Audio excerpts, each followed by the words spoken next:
Hello, I'm Emma-Louise Coffey and you're welcome to the Dairy Edge, the Teagasc Dairy podcast. We're bringing you the latest information, insights and opinion to improve dairy farm performance. Following on from our interview with Martina Gormley into the labour insights from 6 dairy farms, we decided to catch up with farmer Jeremiah Daly on this week's episode to hear about the typical hours worked per week on his farm.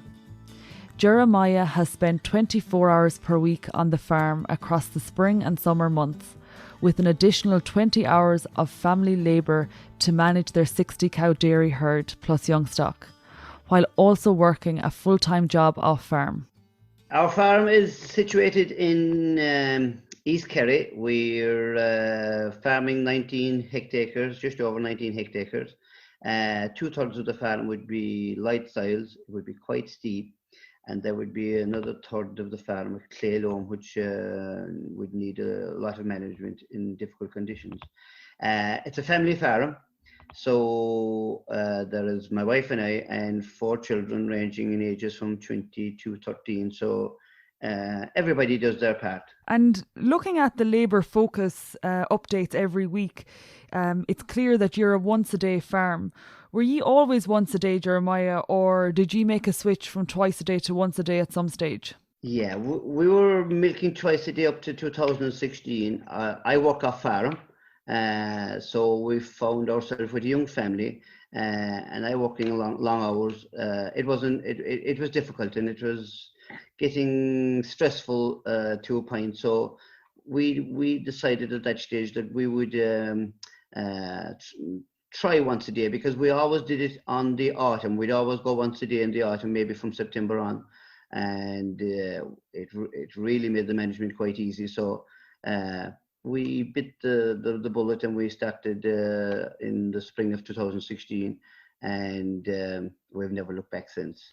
And looking at the practicalities of once a day, Jeremiah, you know, a lot of people talk about some of the, I suppose, the barriers. And one thing is that there is a high replacement rate in the early years. Were there any factors that made cows unsuitable for once a day in your herd? Yeah, on hindsight, if we were to go once a day again, our breeding need should be focused for that 2 to 3 years at least previous, but it didn't happen in our case. So we had some cows that would probably be British Friesian by nature, that would give high volumes of milk in the early season, but that would go slack quite early, maybe in August. So they weren't really suitable, because we had very little milk out of them cows in the autumn. So that was our biggest challenge, was changing the herd where we get a more flat lactation curve. So no, it wasn't all a loss, because those cows that were putting their energy into body condition make good money in the mat. So we just had to be, we had 2 options. We could have bred from within, or we could have sourced some higher genetic stock, which we did. We looked, and we would never have made the gains with our own head. So we sourced some high genetic stock at that stage. And looking to once a day as a practice, is that something that you're going to stay with, Jeremiah, or do you see yourselves ever reverting back to twice a day?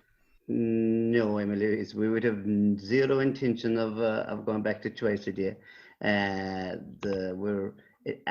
This is our 4th year in once a day. After year 3, we had replicated the same kilos of solids as we had done in twice a day 3 years previous. So now we have the same turnover, probably keeping more profit in our pocket, and so no, we're quite content. My work has evolved around the farming, milking once a day. So we would really consider some other option before we go back twice a day. And looking then to the overall labour picture from your farm, and you know, we see your weekly updates coming in each week. You know, what practices do you see that work on farm that you would deem as labour efficient? Yeah, we the fact that time is limited in our case, anything we do has to be as efficient as we possibly can make it. Be that can be varying throughout the year from the springtime right into the summer. So in the springtime, calving, we'll calve the majority of our cows in 85 to 90% in 6 weeks. So that's the first thing that we find is probably setting the farm up for the year.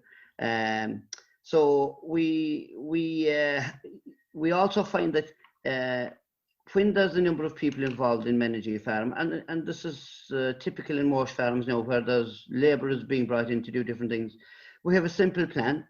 We have a board in the dairy. Everything that needs to be done on a daily basis is up on the board. So we don't like stress. We certainly don't like stress here. So we find the only way to counter stress is to have a plan. So everybody knows what their role is, and if labour has to be brought in, it's quite simple. The jobs that need to be done are on the whiteboard in the dairy, so everybody knows their position. And looking then to some investments that we could see you made throughout the year, back in March, ye installed a tunnel on the farm. Talk through the reason behind that. Yes, there would have been some of these put in the past locally. So we always were of the mindset that they were quite expensive. Now, on 19 hectares, there is 2/3 of it across a busy road. So we were managing because we had help in the yard, but now that the young lads are going off to college and that, we didn't have the help, so we had to look at options. And there was another side to it. We had a few close calls in terms of accidents on the road, where people just are so busy going about their daily chores that they don't want to be seen to be held up at any point. So we went along and we priced a contractor to do the job, and it was still quite expensive. So we got a second quote, and that wasn't as expensive. So we looked at our budget, and because in our situation we have children going to college, so there are other calls for money, but this was a very feasible project. So we are disappointed that we didn't price this years ago. So now that the tunnel has been put in, the farm is running as one. One person can manage quite easily, whereas previous to this, we had 2 people on the road, sometimes 3, to get the cows across. So it has really made life simple here. Jeremiah, a lot of people would attribute reductions in labour to investments in technology and the use of technology to reduce labour. Do you see this as the biggest factor, or are there other things that we're doing on farms that can lead to a reduction in the hours worked? Technologies are a critical part of our farms running smoothly and efficiently. We all need to invest, be it in the milking parlour, be it in calving facilities, be it whatever. But we need technology is here. It's here to stay. So it's definitely for calculating and measuring the different hours we spend in different jobs. It is definitely going to make everybody's job easier as we go on. Grass measurement is probably the single most important job that we do here. In the busy time, we're in the peak growth, we measure every 4 or 5 days. It's just like any business. We need to know what we have in store. So in our case, grass is our food for producing our milk. So we need to know that we have an efficient amount of it and a good quality on the farm at all times. So we measure. Roughly takes 3/4 of an hour. I have my app on my phone. As I'm walking my farm, I will input the different covers in the different fields, and then I can make a decision. If I have surplus grass, I take it out immediately. If we think that we're going to be slightly tight for grass, we will approach it in 2 ways. We'll either up the meal if needs be, or we'll include some high quality silage. So grass measuring, the other side of grass measuring is it pinpoints different parts of the farm that aren't growing the same as the other. So if they're not, we want to know why. So we soil sample, and so we put in different grass varieties. So it singularly has turned our farm around.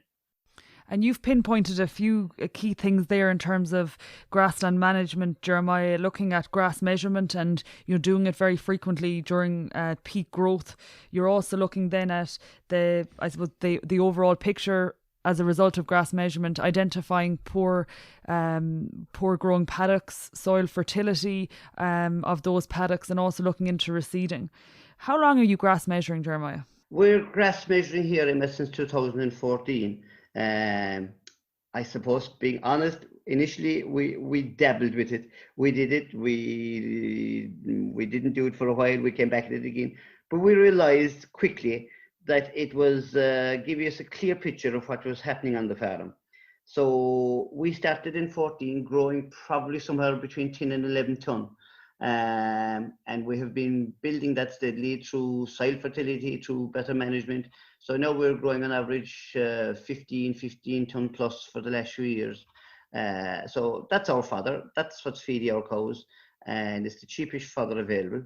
So we will give that priority every week. And then looking to the overall picture of hours, Jeremiah, you've completed the weekly analysis of the hours input on the farm. And what we can see from that is over the last 6 months, on average, you have worked 24 hours per week on the farm. And there's an additional 20 hours in family labour input on the farm, which gives a total of 44 hours. And that's for 60 cows and replacement stock. Is 44 hours per week a figure you're happy with? And do you think there's room for improvement or, reducing hours worked on the farm? There is always room to reduce hours spent. The biggest aid that we would have in keeping our hours where they are is we use contractor a lot. We'll use a contractor for slurry, we'll use a contractor for silage. The important thing that most people don't understand about a contractor is he has his up-to-date, top-of-the-range facilities. You always have you can call on him at any time. We would normally run maybe 2 contractors together, because sometimes when they're very busy, they may not be able to come to you when you want. So we find that by we give them all some work. So you rarely find yourself without someone being there to help you when you need it. So the fact that we're milking once a day, first of all, that's probably the biggest labour saver. Now we'll probably spend 2 hours milking every morning. So after that, we do the bit of fertilizer, and we're big into stock and looking after the stock. So definitely we can reduce that a little bit more. But for now, we're quite happy with these hours. You mentioned the contractor, Jeremiah, and there is a perception with a 60 cow herd, sometimes that you need to do it all yourselves. And you mentioned the contractor is doing slurry and silage. And I guess that's a really good point you make, that they have the most up-to-date kit, and their machinery, can get the job done a lot faster than maybe you can do it yourself. And I suppose the best example of that would be the spring slurry. While you might spend 2 or 3 days getting slurry out between other jobs, they might actually do it in half a day. But looking at the 60 cow herd, and you're at 24 hours, there's another 20 hours in terms of family labour. Can you afford to pay that 20 hours of, say, relief or family labour on a 60 cow farm? Yeah, the 60 cow farm, actually, the perception is that 60 cows is probably not big enough to make ends meet in this present time. But unusually, if you look into, there was a national survey done last year right across the country, and 14.6% of the farms are under 40 cows. 25% are under 60 cows. Now they're only supplying just short of 20% of the milk, but it's still filling a lot of communities. So that's just on the side of the 60 cow man. So there's a lot of us around. Okay, we're sending 20% of the milk, but so we get the good thing about the contractor is he'll come in, he'll do the job, you'll pay him. It's tax relief. You spend 4 hours up in a tractor yourself, or 4 days up in a tractor, you get nothing for your time. So I think people undervalue themselves and their own time a little bit. So the other side of it is 60 cows can leave quite a good scale, provided that it's managed properly. So, and by that I mean keeping costs down and producing as much milk as I possibly can from grass. So we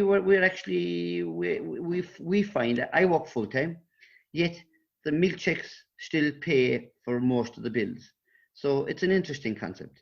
And talk through that and looking into performance and, you know, the expected profitability that you can get from your farm. Like you mentioned, you're growing 15 tons of grass on an annual basis.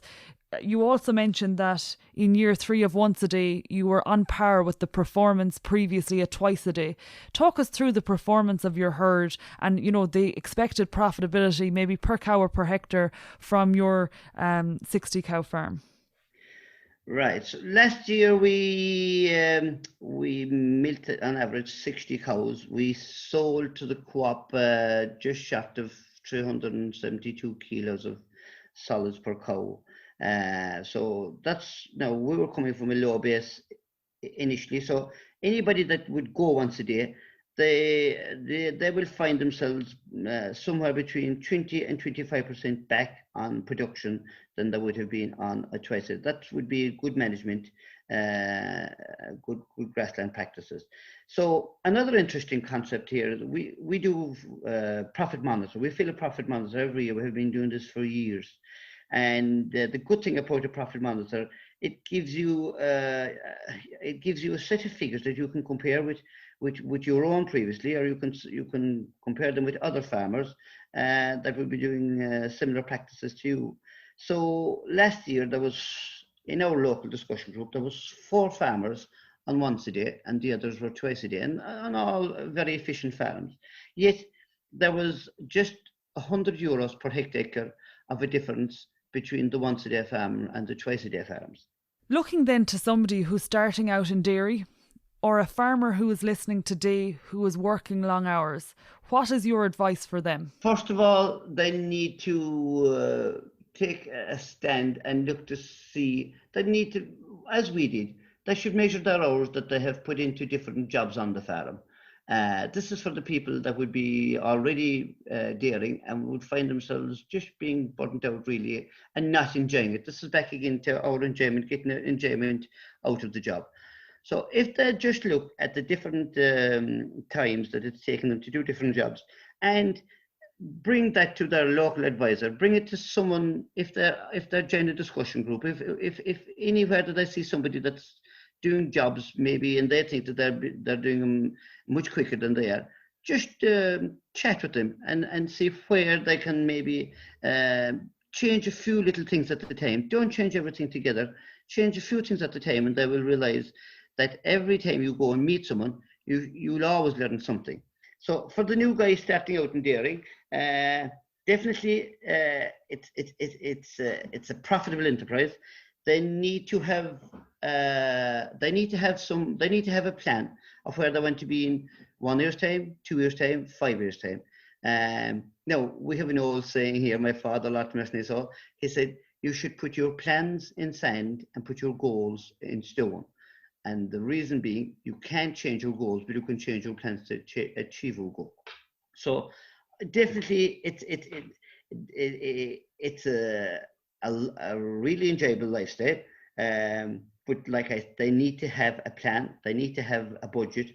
So by having the plan, it'll remove any stress and it'll create a simple path for them. I think, Jeremiah, we've gotten a nice picture of your farm system I think you've highlighted the important thing for ye as a family, and that's an enjoyable workplace. And, you know, in an environment where, you know, some people are facing into a situation where there aren't necessarily successors on their farms, this is a farm that's demonstrating that all of the children are actively involved in the farm and they want to be involved in the farm. And, you know, maybe because it's a labour efficient place to work. And I also think some of the key practices that you view as labour efficient, things like your 6-week calving rate, growing a lot of grass and converting it to milk, you know, these are all key indicators of profit. And it's probably reflective of what you're saying in your discussion group.